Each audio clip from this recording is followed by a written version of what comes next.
Tanong ko lang po kung bakit kaya po nag-sudden loss of weight ako. Madami po akong trabaho sa bahay at pumapasok pa po ako sa trabaho.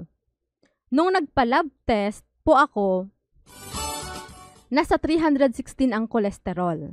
Bago po ako nagpa-lab test, that night po of 11 p.m., kumain ako ng isang ibos at 2 banana. Would it mean po ba na hindi na reliable yung result ng cholesterol ko at kasi po may kinain ako? Salamat po.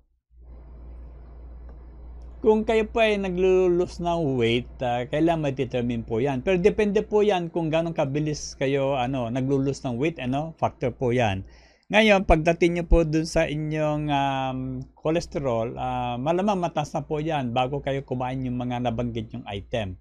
Actually, ang sabi po ni Dr. Hailey Willacy sa kanyang librong cholesterol, yung kinakain natin na cholesterol, okay, yung animal fats, will only contribute about 20% lang dun sa ating blood cholesterol level.